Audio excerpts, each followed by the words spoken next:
En verdad el Señor resucitó, aleluya, aleluya, felices Pascuas. Es domingo de resurrección. Nos encontramos en el Evangelio a Pedro y el discípulo que Jesús amaba yendo al sepulcro y encontrando dentro unos lienzos, unos extendidos, otro doblado. Es casi seguro que tú has leído esta historia que pretende explicar ese lienzo doblado como un símbolo de que Jesús iba a volver, como una señal que le dejó a sus apóstoles, porque según dicen, había una tradición a la mesa en la cual cuando alguien se levantaba, si dejaba su servilleta doblada, daba a entender al mesero que volvería.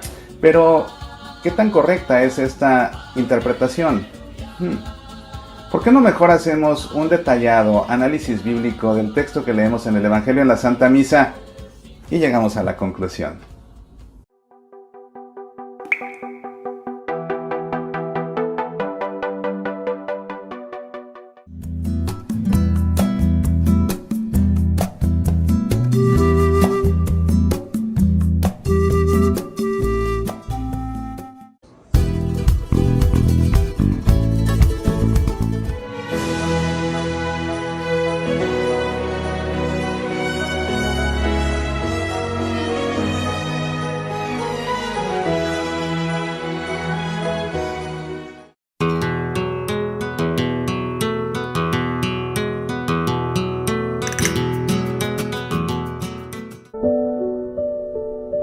Les saluda su amigo Eduardo Acosta, director de Musicam Sacram, para invitarles a nuestro próximo curso, La Pascua y las Solemnidades del Señor a través del canto gregoriano. Es un curso que iniciará el próximo 3 de mayo a las 7 de la noche, hora del centro de México, y que tendrá una duración de 6 sesiones.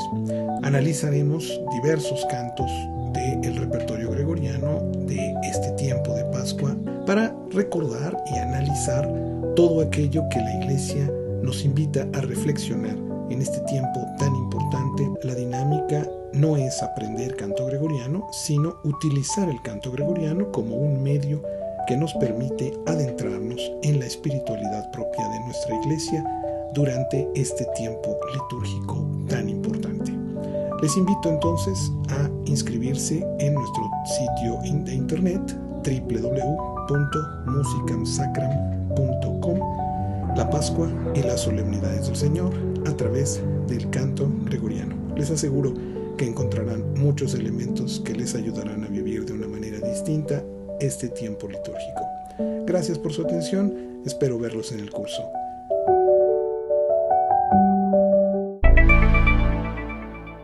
Nos encontramos los primeros relatos de la resurrección y este primer encuentro con el sepulcro vacío, según lo refiere Juan, en comparación con los otros 3 evangelios, resulta muy sobrio. Sin embargo, está lleno de simbolismos que vale la pena que entendamos, y es por lo que resulta conveniente hacer el análisis bíblico de este texto. Vamos a leerlo primero, después lo analizamos y concluimos como siempre con un momento de oración. Te invito a que nos pongamos en presencia del Padre y del Hijo y del Espíritu Santo. Amén. El Evangelio dice así: El primer día de la semana, María la Magdalena fue al sepulcro al amanecer, cuando aún estaba oscuro, y vio la losa quitada del sepulcro. Echó a correr y fue a donde estaba Simón Pedro y el otro discípulo, a quien Jesús amaba, y les dijo: Se han llevado del sepulcro al Señor, y no sabemos dónde lo han puesto. Salieron Pedro y el otro discípulo camino al sepulcro. Los dos corrían juntos, pero el otro discípulo corría más que Pedro. Se adelantó y llegó primero al sepulcro. E inclinándose, vio los lienzos tendidos, pero no entró. Llegó también Simón Pedro detrás de él y entró en el sepulcro. Vio los lienzos tendidos y el sudario con el que le habían cubierto la cabeza, no con los lienzos, sino enrollado en un sitio aparte. Entonces entró también el otro discípulo, el que había llegado primero al sepulcro. Vio y creyó, pues hasta entonces no habían entendido la Escritura, que él había de resucitar de entre los muertos. Es este pues el primer encuentro con el sepulcro vacío, y si te fijas es muy diferente de los otros. Bueno, no muy diferente, o sea, en esencia sucede lo mismo. Vemos aquí a María Magdalena que llega y se encuentra con un sepulcro vacío.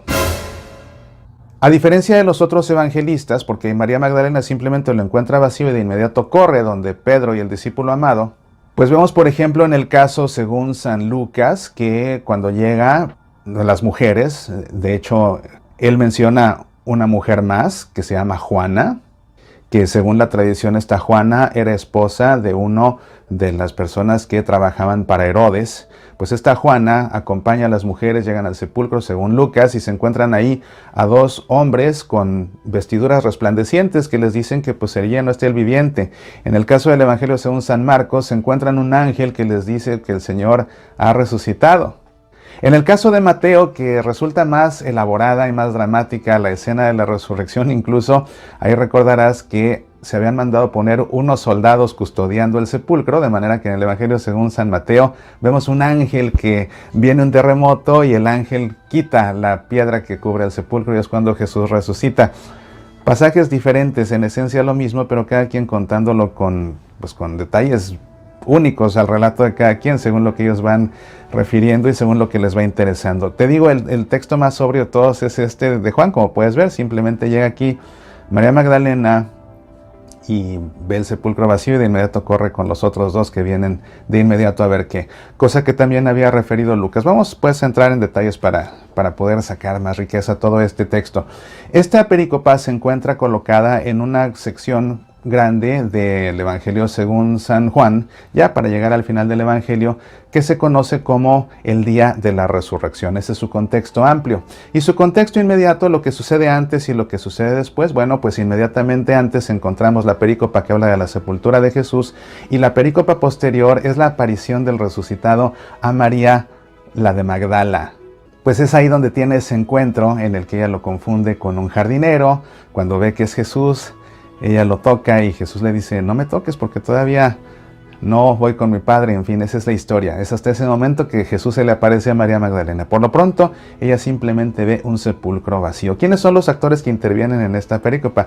A simple vista podemos pensar que son María Magdalena, Pedro y el discípulo al que Jesús amaba. Sin embargo, María iba acompañada. ¿No me crees? Es que no pusiste atención. Vamos a poner atención y vamos a darnos cuenta de que María iba acompañada. En los otros evangelios vemos que María va acompañada. Aquí, de bote pronto pareciera que no, porque como que la protagonista de ese encuentro con el sepulcro vacío es María Magdalena, pero no va sola. Vamos a ver cómo es esto. El primer día de la semana, dice este texto, así comienza la perícopa, el primer día de la semana, es decir, el domingo. Vemos así cómo Jesús resucita al tercer día después de haber muerto en la cruz. Y tal vez si tú saques cuentas digas, es que no es el tercer día, es el segundo, porque si Jesús murió en viernes, pues entonces serían sábado, domingo y lunes, o sea que Jesús debió resucitar el lunes al tercer día. Lo que pasa es que nosotros, como estamos acostumbrados a partir del número 0, pues entonces empezamos a contar al 1 al día siguiente, y por eso para nosotros sería crucifixión, punto de partida, día 0, sábado, día 1, domingo, día 2, lunes, día 3. Sin embargo, ellos no contaban con el número 0, todo empezaba con el número 1. Así, primer día, el día de la crucifixión, viernes, segundo día, sábado, tercer día, domingo, que coincide con el primer día de la semana, y es así que arranca una nueva creación, ¿te das cuenta? Pero es así como se cuentan estos 3 días. Entonces, este primer día de la semana, María la Magdalena, fíjate, María la Magdalena, aquí se le llama María Magdalena, no es un nombre, de hecho es un gentilicio. Ella provenía de una región que se llamaba Magdala, por eso María la de Magdala o María la Magdalena. Magdalena no era su nombre, era el lugar de donde ella provenía. María Magdalena, hay que recordar que no es la mujer adúltera, no es esa mujer adúltera a la que Jesús salva cuando la quieren lapidar los escribas y los fariseos por adúltera, no, esa es otra mujer totalmente diferente. Lo que sabemos de María Magdalena es que de ella Jesús expulsó 7 demonios, es decir, le practicó un exorcismo. Sí sabemos que era una discípula cercana a Jesús, porque aquí en el Evangelio según San Juan la vemos incluso al pie de la cruz, junto con María, la madre de Jesús, y María la de Clopas. Y ahora la vemos precisamente llegando aquí, la primera, al sepulcro a ver a Jesús. Dice aquí entonces que María Magdalena, el primer día de la semana, María la Magdalena fue al sepulcro. ¿A qué fue al sepulcro? En este caso, en el Evangelio según San Juan, a lo que fue al sepulcro fue únicamente a visitar el sepulcro. Vemos en el caso de los evangelios de Lucas y de Marcos, que a lo que van ellas es a completar pues toda la preparación del cuerpo, que no habían podido completar porque llegó ya, pues terminó el viernes, entró el Shabbat, ya no podían ellas seguir trabajando, entonces ahí lo dejaron y después regresaron. Incluso andaban buscando quién les retirara la piedra para poder entrar. Aquí en este caso, en el Evangelio según San Juan, Jesús ya está perfectamente sepultado, y eso es muy importante para la teología de Juan. Jesús ya quedó perfectamente sepultado. En la perícopa anterior vemos como incluso con 500 libras de mirra que manda traer Nicodemo, se le sepulta por completo. Y dice esa perícopa anterior que habla de la sepultura que Jesús fue atado con vendas. Es la manera como Jesús es sepultado en el Evangelio según San Juan, atado con vendas. Y esto resulta muy interesante porque vamos a ver aquí que esta es una perícopa en la que los lienzos con los que Jesús es envuelto juegan un papel importantísimo. En este caso, te digo, Jesús es atado con vendas. Es atado con vendas, y claramente vemos que además su rostro, su cabeza de hecho, fue envuelta en un sudario. Pero ya Jesús estaba perfectamente sepultado, de manera que en este Evangelio, cuando regresa María Magdalena, a lo que va es pues simplemente a visitar el sepulcro. Ella ya no va a terminar nada porque Jesús ya está sepultado. Y de hecho, creo que es lo más lógico realmente que lo hubieran sepultado por completo. ¿Qué pasa después? Al amanecer, dice aquí, fue al sepulcro al amanecer cuando aún estaba oscuro. Es decir, María Magdalena fue entre las 3 y las 6 de la mañana. Era realmente muy de madrugada. Y dice aquí, y vio la losa quitada del sepulcro. Esto es muy interesante, porque a diferencia de otros evangelios en que la losa está rodada para afuera, en este caso está quitada. Esos sepulcros eran unas especies de cuevas, y la manera como se sellaban era rodando una gran roca, una gran piedra que se había tallado en forma de rueda, y se rodaba, y con eso quedaba tapada. Eran pesadísimas, por supuesto no podía nadie más, o sea, se necesitaba un buen número de personas, una palanca quizás para desatorarla y poder rodarla para abrirla. En el caso del Evangelio según San Juan resulta más violento lo que ya se encuentra, porque no se encuentra que la piedra que tapa el sepulcro ha sido rodada, no, está quitada, o sea, como que alguien la abrió y la aventó. O sea, con más fuerza, es lo que aquí se quiere sugerir, que ese sepulcro está abierto de una manera violenta, con más fuerza, que si simplemente se hubiera cuidadosamente retirado esta rueda, ¿verdad? Y dice aquí, y echó a correr. Pues por supuesto se asustó. Imagínate, ella va a visitar el sepulcro y la gran sorpresa que se lleva es que alguien ya aventó la piedra que lo cubría y que además el sepulcro está vacío. El corazón a María Magdalena se le debe haber acelerado a 1000 por hora. Debió seguramente sentir que el estómago se le hundía hasta lo más profundo. Seguramente las palmas de las manos le comenzaron a sudar frío. ¿Y qué hizo en ese momento? De inmediato echa a correr. Por eso es que echa a correr aquí. Echa a correr a todo lo que da, con el corazón saliéndosele por la boca. Y dice, y fue a donde estaban Simón Pedro y el otro discípulo a quien Jesús amaba. A lo largo del Evangelio, según San Juan, se nos habla de un discípulo al que Jesús amaba, pero nunca se le da nombre. Hemos querido que sea Juan, y como que podemos deducir que es Juan el apóstol, siendo el más joven de los apóstoles, pero realmente nunca se nos especifica que este discípulo al que Jesús amaba fuera Juan. En fin, si quieres pensar que es Juan, pues piensa que es Juan, ¿no? Podemos pensar que es Juan, pero nunca se especifica en el Evangelio quién es ese discípulo al que Jesús amaba. Y les dijo, se han llevado del sepulcro al Señor. O sea, lo que María Magdalena pensó fue, se lo robaron. Alguien ya lo sacó de aquí. ¿Qué otra cosa puede pensar María Magdalena? ¿Qué hubieras pensado tú? Imagínate, si llegas al sepulcro y te encuentras lo mismo, que la roca está aventada por allá y que el sepulcro está vacío. ¿Qué hubieras pensado? Alguien se lo llevó.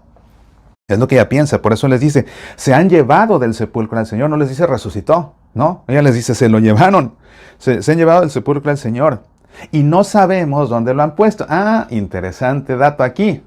Porque como dice María Magdalena, y no sabemos dónde lo han puesto, no dice no sé dónde lo han puesto, dice no sabemos, en plural. ¿Eso qué significa? Que María venía acompañada de otras mujeres. O sea que María fue al sepulcro con otras mujeres, todas vieron aquello y echaron a correr con María Magdalena, que seguramente ella las encabezaba, pero María Magdalena venía acompañada, lo cual es consistente con los otros relatos de los otros evangelistas, donde vemos que María no llega sola. Te digo, Lucas incluso agrega a esta Juana que te digo que según la tradición es esposa de uno de los, de las personas, de los burócratas que trabajaban con Herodes, curiosamente.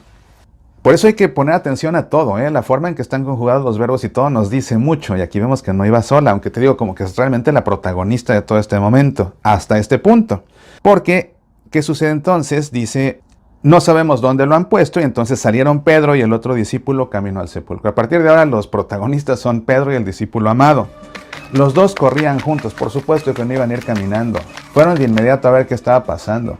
A diferencia de otros evangelios donde ellas les anuncian que Jesús resucitó, María Magdalena anuncia que Jesús resucitó y los apóstoles no le creen y por eso van, por ejemplo, en el evangelio según San Lucas, como no le creen a las mujeres que Jesús ha resucitado, entonces van Pedro y Juan a atestiguar a ver si es cierto.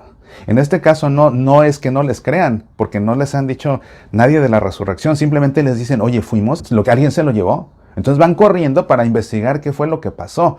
Hasta este momento ellos no están pensando para nada en la resurrección, que si resucitó o no. Nadie ha mencionado la resurrección, ¿te fijas? No. Ellos simplemente están tratando de descifrar este misterio. ¿Quién se lo llevó y a dónde? Por eso, y por supuesto, van corriendo. No se iban a detener. Esto es interesante también porque este Pedro y este discípulo al que Jesús amaba vivieron más de cerca todo este drama de la pasión que los otros. Acuérdate que ellos sí entraron al palacio del sumo sacerdote donde Jesús fue juzgado. Y fue ahí en ese patio donde Pedro, sentado junto a una fogata, lo descubrieron. Tú eres uno de ellos y lo negó 3 veces. Pero ellos dos entraron ahí. De hecho, Pedro entra gracias al discípulo amado. El discípulo amado entra primero y él tiene unos conocidos. Y gracias a esos conocidos dejan que Pedro también se meta. Y luego vemos al discípulo amado al pie de la cruz. Y ahora los vemos a ellos, aquí son los primeros apóstoles que vienen, claro, Pedro, Santiago y Juan, y de aquí podemos también inferir que Juan era el discípulo amado, eran los 3 más cercanos a Jesús. Entonces aquí vemos a Pedro y a Juan, cómo están tan cercanos a Jesús, que incluso en estos momentos tan dramáticos son los que viven más de cerca que los demás el drama de la pasión y de la crucifixión, aunque de Pedro no se hace mención en el momento de la crucifixión, pero de Juan sí. O bueno, otra vez del discípulo al que Jesús amaba. Entonces aquí vemos estos dos que van corriendo. Y aquí un detalle interesante, pero el otro discípulo corría más que Pedro, o sea, el discípulo al que Jesús amaba. Pero el otro discípulo corría más que Pedro. Se adelantó y llegó primero al sepulcro. ¿Por qué es que corre más rápido que el otro? De aquí alguien puede pensar, claro, pues uno era un jovencito, el otro ya no era tanto, entonces uno corre por eso más rápido. Está bien, se puede pensar eso. Aunque detrás de esa realidad de la fisonomía de estos dos personajes, a Juan lo que le interesa es la teología, el mensaje teológico de esto. Y es que vemos nuevamente al discípulo amado más cerca de Jesús que los demás. Más cerca de Jesús de lo que los demás. Ya lo habíamos visto en la última cena, recostado en el pecho de Jesús. Era el más cercano de todos los que estaban ahí. A la izquierda, eso sí, en el lugar de honor estaba Judas, el traidor. Pero aunque estuviera muy en el lugar de honor, es el que lo iba a traicionar. Pero el discípulo amado estaba pues casi recostado incluso ahí en el pecho de Jesús. Entonces muy cercano siempre a Jesús. Y aquí esa cercanía queda manifiesta una vez más. Y vemos así como es que este discípulo amado y Pedro van a jugar una dupla muy interesante en la que aparecen juntos, pero siempre el discípulo amado está más cerca de Jesús que Pedro mismo. Sin embargo, este discípulo amado va habilitando a Pedro para que Pedro vaya cumpliendo con su ministerio, y eso resulta muy interesante, porque mira lo que pasa aquí. Por eso es que él llega primero, corre más rápido y llega primero, nuevamente para dar a entender que él está más cerca todavía que hasta el mismo Pedro. Pero ve lo que pasa después. Llegó él primero al sepulcro e inclinándose, vio los lienzos tendidos, pero no entró. Sí se dio cuenta que no había cuerpo, vio ahí los lienzos, pero no entró. ¿Y por qué no entra? Ah, bueno, no entra, dice, llegó también Simón Pedro detrás de él y entró en el sepulcro. Es decir, se esperó, aunque llegó primero porque él era más cercano, estaba más cercano, teológicamente estaba más cercano de Jesús. Él sabe que Pedro es al que Jesús nombró para que él sea la cabeza, entonces él se espera y le da su lugar. Y hasta que llega Pedro y entra Pedro, hasta después entonces que va a entrar el discípulo amado. Entonces, como te digo, vemos en el Evangelio que este discípulo al que Jesús amaba está más cerca de Jesús que Pedro, pero va habilitando a Pedro. Entonces mira, por ejemplo, otra vez en aquel palacio del sumo sacerdote, el que entra es el discípulo amado, y gracias a sus contactos habilita a Pedro para que entre y esté ahí también presente cerca en el juicio, al menos en el patio. Después aquí lo vemos como llega el primero, pero no, se espera y lo habilita para que entre primero Pedro. Y seguramente que lo que pasó es que llega, imagínate la escena, llega corriendo Juan, por supuesto, jadeando, sudando, angustiado, se asoma y, oh sorpresa, tenía razón María Magdalena, están nada más los lienzos. No se mete, voltea y Pedro viene en camino, y yo creo que le ha de haber hecho una expresión facial de, pues sí, o sea, tenía razón María Magdalena. Entonces Pedro, de hacer el paso, se mete, lo espera aquí Juan. Y después vamos a ver, antes de que se me olvide, cómo después de la resurrección, aquí en el Evangelio según San Juan, van a estar ellos pescando en la mañana, no pescan nada, llega Jesús, se les aparece, Pedro echa al agua y Pedro reconoce que ese que se les aparece es Jesús, gracias también al discípulo amado. ¿Ves? Así vemos al discípulo amado habilitando a Pedro. Pero también cierto que era el más cercano a Jesús porque vemos cómo es al que le encomienda a su madre. Es muy interesante todo esto. Volviendo aquí a la puerta del sepulcro, ¿qué es lo que pasa entonces? Dice aquí que Simón Pedro llegó detrás de él y entró en el sepulcro y vio los lienzos tendidos y el sudario con el que le habían cubierto la cabeza, no con los lienzos, sino enrollado en un sitio aparte. Esto es muy interesante porque los lienzos aquí juegan un papel importante. Mira, en primer lugar, estos lienzos que ve Pedro, dice que se los encuentra ahí tendidos, es decir, estaban vacíos, estaban ahí simplemente tendidos. En esos sepulcros había unas especies de camas de piedra, era donde se colocaban los cuerpos. En una de esas losas se vio colocar Jesús y sobre esa losa lo único que hay son los lienzos que se quedaron ahí tendidos. ¿Qué lienzos eran? Las vendas con las cuales Jesús fue atado en el Evangelio según San Juan. Que quede claro, en el Evangelio según San Juan, Jesús es amortajado de esa forma, es atado con vendas. ¿Y por qué es importante que Pedro se las encuentre ahí? Porque entonces ahora las vendas están desatadas, por eso están ahí. Dice aquí que se las encontró, que se encontró con los lienzos tendidos. Estaban tendidos, no estaban atados, estaban tendidos. No estaban atados, estaban tendidos. ¿Cómo fue Jesús sepultado en el Evangelio según San Juan? Atado con vendas. ¿Cómo se las encuentra Pedro? Tendidas. ¿Por qué esto es importante? Porque en el mismo Evangelio según San Juan, momentos atrás, días atrás, ya muy pocos días atrás de que inicia el drama de la pasión de Jesús, Jesús revive a Lázaro. Y cuando Lázaro sale amortajado, entonces le da la orden a los que están ahí presentes de que lo desaten.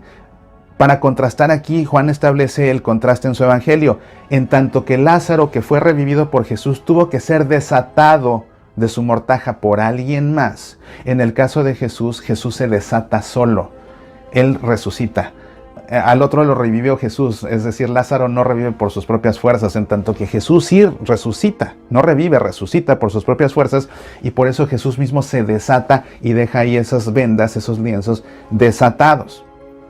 Y después dice aquí, y el sudario con el que le habían cubierto la cabeza, no con los lienzos, sino enrollado en un sitio aparte. Es decir, además de estas vendas en el Evangelio según San Juan, le cubren a Jesús la cabeza con un sudario. El sudario era otro lienzo que se usaba en las sepulturas precisamente para cubrir la cabeza, para envolver la cabeza incluso.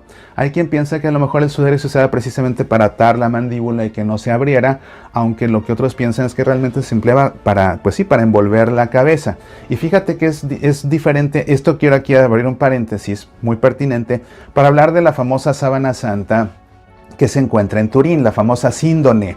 Si te fijas, esa síndone, esa sábana, no es lo mismo que estas vendas con las que Jesús es envuelto en el Evangelio según San Juan. Pero otra vez estas vendas en el Evangelio según San Juan tienen ese propósito teológico de establecer el contraste con las vendas con las que Lázaro tuvo que ser desatado por otros, en tanto que Jesús se desata de esas vendas él mismo. Simplemente un aspecto para poder reforzar la teología de Juan.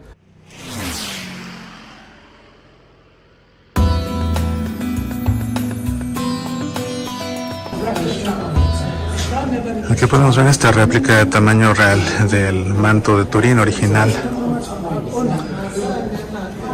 Jesús fue recostado sobre esta sección de espaldas y después a la mitad, justo aquí, fue doblado, de manera que esta parte del lienzo quedó sobre su cuerpo. Aquí podemos apreciar el rostro con la sangre que brota de la frente por la corona de espinas.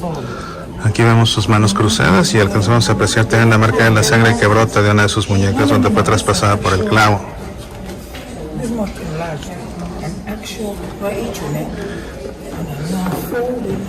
No deja de ser impresionante y sobrecogedor, aunque uno conoce la historia. Y tienen además una réplica que es todavía más impresionante porque se puede palpar y es en 3D. De manera que tiene las marcas como si realmente estuviera cubriendo un cuerpo. Y se puede tocar. Está colocada aquí para que se pueda palpar. Aquí está el rostro. Aquí la prominencia de la nariz precisamente. las marcas de la sangre por los clavos de la corona de espinas. Aquí se aprecian las manos cruzadas, la sangre que brota de la herida del clavo.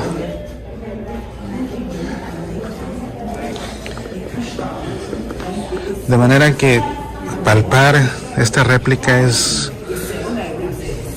como palpar el cuerpo del hombre que fue cubierto con esta sábana. Aquí está su rostro.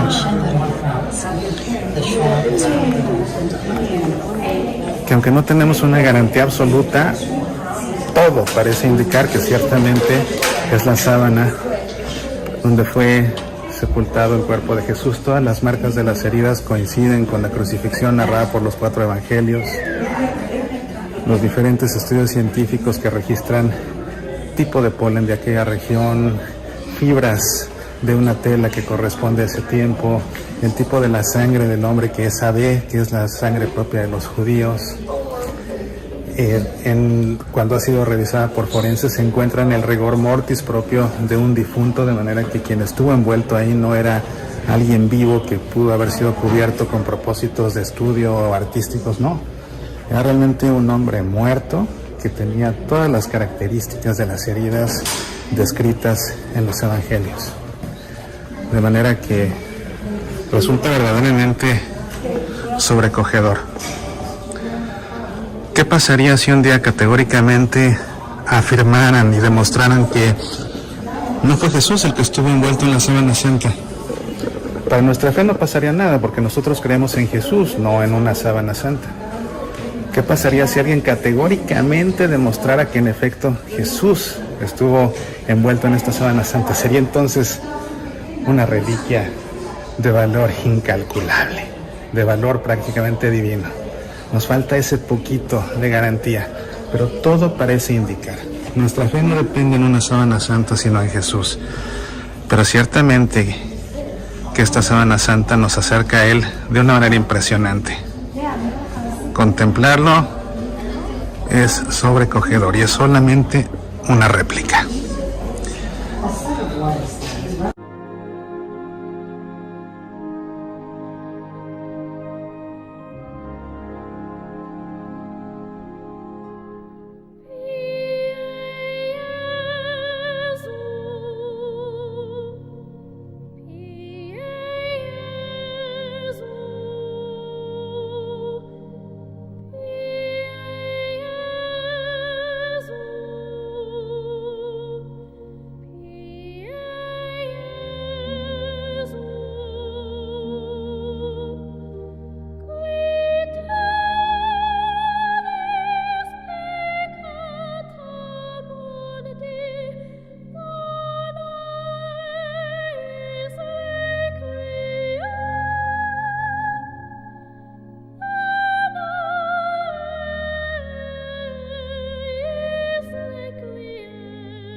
Si esa sábana santa realmente fue la sábana en la que se envolvió el cuerpo de Jesús, pues es diferente de estas vendas, ¿ves? Pero que otra vez estas vendas son referidas como tales con ese propósito teológico, no con ese propósito histórico, narrativo de que así sucedió, sino más bien con el propósito de esto es lo que quiero comunicarte, que Él se soltó de esas ataduras, Él mismo, al resucitar. Si esa sábana santa fue con la que realmente el cuerpo de Jesús fue envuelto, fíjate que hay personas que se refieren a la sábana santa de Turín como el sudario de Turín, o le dicen el santo sudario. No, El sudario era el de la cabeza, no el del cuerpo. La sábana santa, la síndone, no es el sudario es diferente. El sudario es diferente. El sudario era únicamente para la cabeza. Entonces el de Turín no es el sudario, es la síndone, es una sábana para el cuerpo. En la que sí vemos incluso que el rostro aparece, ¿verdad? O sea, se cubría todo el cuerpo por completo, pero además de eso, la cabeza únicamente se envolvía con un sudario. Entonces no es el sudario de Turín, es la sábana santa de Turín o es la síndone de Turín. Todo parece indicar que sí, que en efecto se empleó para cubrir el cuerpo de Jesús. No lo sabemos con 100% de precisión, pero pues sí con un 90 y tantos, o sea, todo parece indicar que sí. Ahora, si alguien un día descubriera categóricamente algo con lo que dijera, sí, definitivamente fue la de Jesús, oye, qué maravilla, qué reliquia tan preciosa tenemos.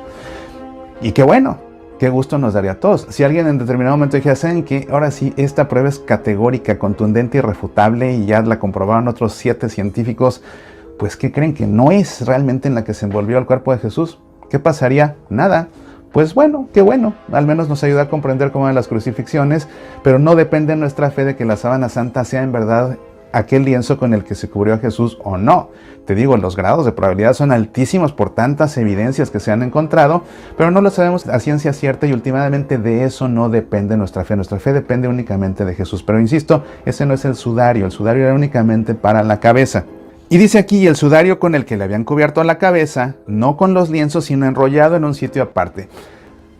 ¿Por qué Jesús dejó el lienzo enrollado? Y no estaba doblado, estaba enrollado. Es diferente doblar que enrollar, muy diferente. Estaba enrollado aparte. ¿Por qué hizo esto? Bueno, es altamente probable que a estas alturas, gracias a las redes sociales que muchas veces desinforman, hayas ya recibido esa explicación que habla acerca de que lo que quiso Jesús fue establecer ese paralelo entre la costumbre, dicen, que la costumbre de la mesa, de que cuando alguien comía y venía el siervo, entonces el amo, si dejaba la servilleta hecha bolas, eso significaba, llévatela, ya no voy a volver a la mesa, recoge mis platos. En cambio, si el amo dejaba ahí la servilleta doblada y se levantaba de la mesa, y venía el criado, pues el criado decía, está doblada, significa que va a volver, todavía no recojo nada, todavía no retiro nada de la mesa. Y por esa razón, entonces Jesús dobló el sudario y ahí lo dejó para que cuando lo encontraran, los apóstoles dijeran algo así como, no se preocupen, volveré, o sea, ya resucité, volveré con ustedes. Mira, esta historia que resulta muy interesante, realmente creo que no pasa la prueba del rigor bíblico por diferentes razones. En primer lugar, este relato aparece en un libro que se llama Historias y Parábolas para la Familia, no en un libro de exégesis bíblica, sino en un libro que se llama Historias y Parábolas para la Familia. Es un libro que escribió un sacerdote brasileño, el padre Christian Shankar. Entonces este padre Christian Shankar escribió este libro de Historias y Parábolas para las Familias y ahí cuenta esta cuestión del sudario doblado. Haciendo el análisis riguroso de todo esto, bueno, encontramos varias cosas. Por ejemplo, en primera, ¿qué tiene que ver una servilleta con un sudario? Son cosas enteramente diferentes. La servilleta es para la mesa, el sudario es para amortajar a un difunto, nada que ver. Por otro lado, no estaba el sudario doblado, estaba enrollado, a diferencia de la servilleta esa. En tercer lugar, esa costumbre de que se dejara la servilleta doblada para indicar que se iba a volver, habría que justificarla. O sea, ¿cuál es la fuente para justificar esa teoría? Es la primera vez que yo me entero de esto. Entonces, si eso es cierto, habría que justificar y demostrar. Realmente era una costumbre de esos tiempos. Pero otra vez, aunque lo fuera, en primera, un sudario no es lo mismo que una servilleta. En segundo lugar, estaba enrollado el sudario, no doblado como la supuesta servilleta. Pero aparte hay una cosa muy importante. Ese gesto de la servilleta, ¿quién lo hacía? El amo, para darle una señal a quién, al criado.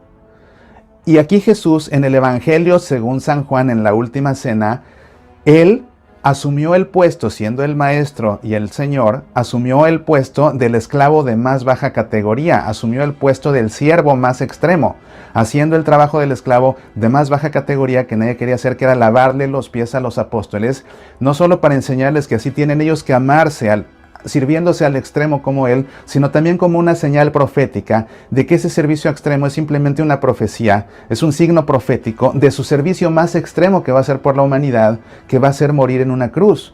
porque si extremo resulta que Jesús siendo el amo o que Jesús siendo el maestro lave los pies de sus discípulos, más extremo resulta que Jesús siendo el Hijo de Dios muera en una cruz por sus criaturas. ¿Te das cuenta? Entonces, Jesús en el Evangelio según San Juan, a partir de ese momento en la última cena y para morir precisamente, se muestra como un siervo, no como un amo.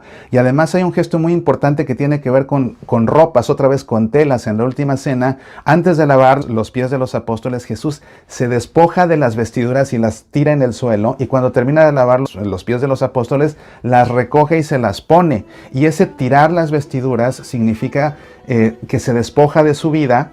Luego lo sirve al extremo, lavándoles los pies como señal profética de su muerte en la cruz. Y después recoge las vestiduras como símbolo de que recupera la vida. ¿Ves? Entonces estos lienzos de su ropa, estas telas de su ropa, las recoge y las tira con un significado teológico muy específico para Juan. Y además Jesús en este Evangelio de Juan está asumiendo el papel del siervo de los siervos. O sea, el siervo realmente por excelencia, el siervo supremo o el siervo más inferior, siendo paradójicamente nada menos que el Hijo de Dios.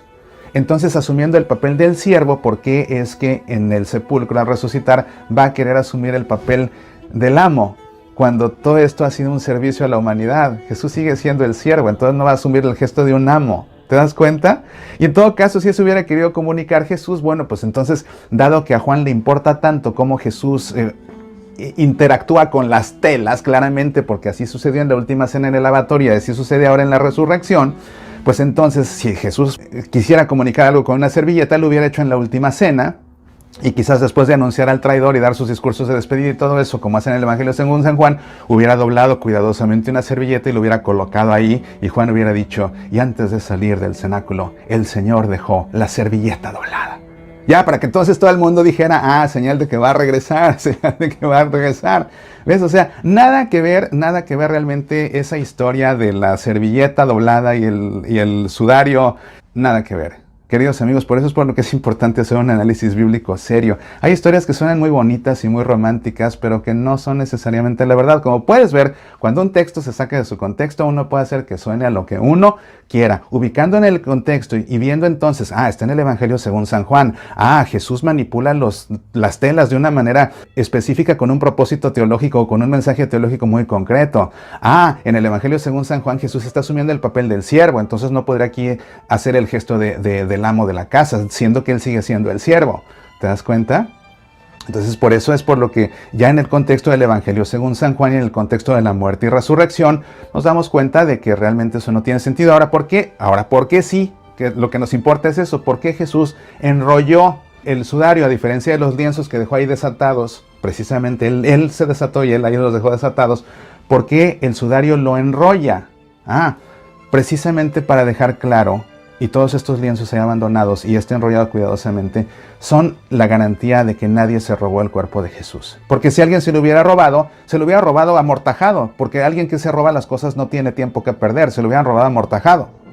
Entonces el hecho de que está ahí, los lienzos y el sudario enrollado, lo que quiere comunicar el evangelista es eso. El Señor resucitó, en primer lugar, Él resucitó, Él solo resucitó, ¿verdad? Y en segunda, aquí nadie se lo robó. Y por eso aquí están los lienzos y ahí está el sudario bien acomodadito. ¿Te das cuenta? Eso es realmente lo que quería comunicar aquí Juan. Entonces también entró el otro discípulo, el que había llegado primero al sepulcro, vio y creyó. ¿Qué fue lo que vio? Pues eso, los lienzos extendidos y el sudario enrollado. Eso fue lo que vio. Y eso le bastó para creer, porque dice, vio y creyó. Y así vemos que en el Evangelio según San Juan es el discípulo amado, el primero en creer en la resurrección. No es María Magdalena, todavía no se le aparece Jesús a ella, es el discípulo amado, el primero que cree en la resurrección. Y esto es muy importante, dice aquí, pues hasta entonces no habían entendido la Escritura, que Él había de resucitar de entre los muertos. Ahí es cuando le queda claro al discípulo amado, Jesús resucitó. Nadie me lo tiene que explicar. ¿Sabes qué, Pedro? Y Pedro todavía no cree. El Evangelio no especifica que Pedro todavía cree en la resurrección. El que cree primero es, otra vez, el más cercano. ¿Quién es? El que llegó primero, el que entró primero a donde iban a juzgar a Jesús. Todo esto, ¿quién es? Es el discípulo amado. Es el primero en creer, y lo único que tiene como garantía de que resucitó son los lienzos extendidos y el sudario doblado. Y con eso a él le basta para ahora sí comprender lo que decían las Escrituras. Ahora, este discípulo amado que nunca se da nombre a sí mismo, no es porque si fue el evangelista Juan, o nos dicen a lo mejor una especie de seudónimo para no decir que es Juan. Cuando Juan se refiere al discípulo amado también es una forma de referirse a los discípulos amados de Jesús. Entonces, aquí vemos cómo los discípulos amados de Jesús de inmediato creen. ¿Por qué? Porque ven los pedazos de tela ahí vacíos, eso le basta. Al discípulo amado de Jesús, al verdadero discípulo amado de Jesús, no solamente el evangelista, sino cualquier buen discípulo de Jesús, eso le basta. No necesita garantías, no tengo que verlo resucitado, no necesito que se me aparezca. Esto me basta para entender la Escritura, esto me basta para creer, punto, se acabó. Eso se llama verdadera fe. Jesús, cuando tenga el encuentro con Tomás, el que no creía, pues le dirá: tú crees porque has visto, dichosos los que sin haber visto creen. Y aquí vemos claramente a ese discípulo amado que sin haber visto creyó a la primera.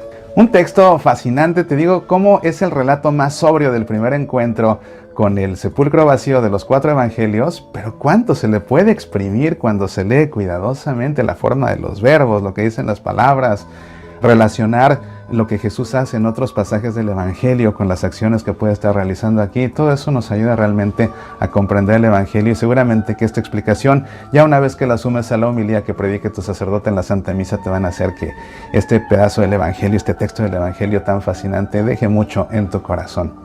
Pues bueno, todo esto que hemos estado aquí aprendiendo, vamos a guardarlo ahora en nuestro corazón y vamos a hacer nuestra oración, como siempre hacemos al final del programa, pero en esta ocasión quisiera que la oración la hagamos guiados por la secuencia del Domingo de Resurrección que se lee entre la segunda lectura y el Evangelio.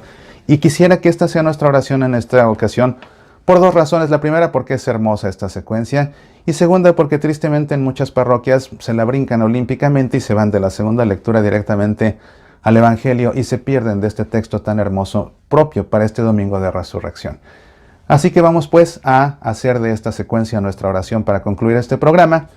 Te invito a que por un momento cierres tus ojos, pongas tu mano sobre tu corazón y en tu interior hagas eco a estas palabras. Ofrezcan los cristianos ofrendas de alabanza a gloria de la víctima propicia de la Pascua. Cordero sin pecado que a las ovejas salva, a Dios y a los culpables unió con nueva alianza. Lucharon vida y muerte en singular batalla, y muerto el que es la vida, triunfante se levanta. ¿Qué has visto de camino, María, en la mañana? A mi Señor glorioso, la tumba abandonada, los ángeles testigos, sudarios y mortaja. Resucitó de veras mi amor y mi esperanza. Venid a Galilea, allí el Señor aguarda. Allí veréis los suyos la gloria de la Pascua. Primicia de los muertos, sabemos por tu gracia que estás resucitado, la muerte en ti no manda. Rey vencedor, apiádate de la miseria humana, y da a tus fieles parte en tu victoria santa. Amén. En el nombre del Padre, y del Hijo, y del Espíritu Santo. Amén. Muchísimas gracias por haberme acompañado a visitar este sepulcro vacío del Señor. Seguramente que ha sido una experiencia emocionante y también de mucho aprendizaje. Que este tiempo de resurrección, Dios derrame abundantes gracias y bendiciones sobre ti y sobre tu familia. Hasta la próxima. Apasionate por nuestra fe. El libro del Apocalipsis es a la vez hermoso, enigmático, inquietante y esperanzador. Sus páginas atraen a muchos e intimidan a otros más. Sin embargo, el Apocalipsis es palabra de Dios y como tal, es un libro con un mensaje de bendición. Acércate al Apocalipsis leyendo el libro de tu servidor Mauricio Pérez, el Apocalipsis Pascual. Contiene un análisis bíblico y una reflexión catequética de cada uno de los pasajes del Apocalipsis que escuchamos en la Santa Misa en el tiempo de Pascua.